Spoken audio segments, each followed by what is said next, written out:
প্ৰতিটো খণ্ডত আজি যি ধৰণে উন্নয়ন হ'ল সেয়া নজিৰবিহীন। গতিকে জনসাধাৰণে আমি আশা কৰিম যে নিশ্চয় পুনৰ আমালৈ সহযোগিতাৰ হাত সম্প্ৰসাৰিত কৰিব আৰু বীৰ ঋতু নিশকতীয়া সিদিনা কংগ্ৰেছৰ ৰাজ্যিক প্ৰাক্তন সভাপতিগৰাকী যেতিয়া এই দল এৰি গুচি গ'ল আৰু দলৰ ভিতৰ চৰাৰ কথা যিদৰে এইকেইদিন পোহৰলৈ আহিছে, জল পটপটকৈ ওলাই পৰিছে যে আহি থকা দিনবিলাকত কংগ্ৰেছৰ অৱস্থা কি ধৰণে দ্ৰুতগতিত অৱনমিত হ'ব।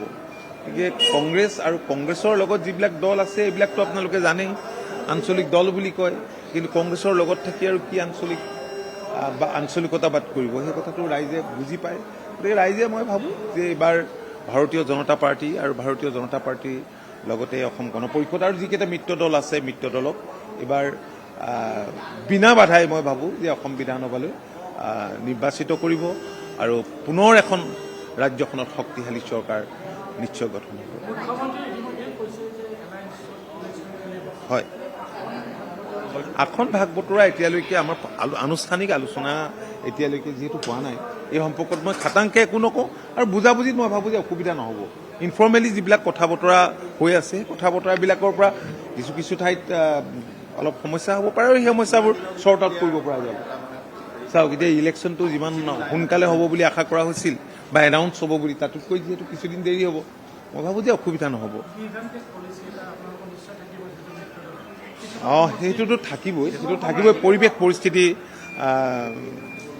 পৰিস্থিতিয়ে বহুত কথা কয়। কেতিয়াবা কোনোবা সমষ্টি কাৰোবাৰ দখলত ভাল আছিল, লাহে লাহে বেয়া হৈছে। তেতিয়া আমাৰ কথা হ'ল যে NDA পুনৰ আহিব লাগে, কাৰণ জনসাধাৰণে মই ভাবোঁ যে পুনৰ NDAকে বিচাৰে, যিহেতু বুজাবুজিৰ মাজেৰে আমি এই কামখিনি কৰিব লাগিব।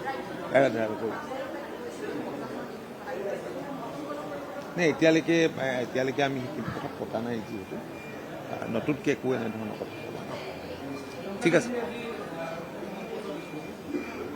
ইয়াত নতুনত্ব একো নাই। গান্ধী পৰিয়ালটো তাহানিৰ পৰাতো আহিয়ে আছে গৈয়ে আছে।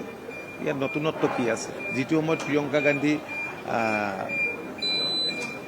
আহিছে, এইটো এনেকুৱা এটা সময়, আটাইতকৈ দুৰ্যোগৰ দিন কংগ্ৰেছৰ আজিৰ দিনটোত।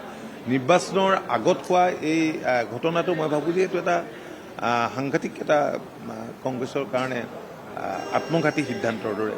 গতিকে এনে সময়ত আহিনো কি কৰিব, আহি কি পৰিৱৰ্তন কৰিব?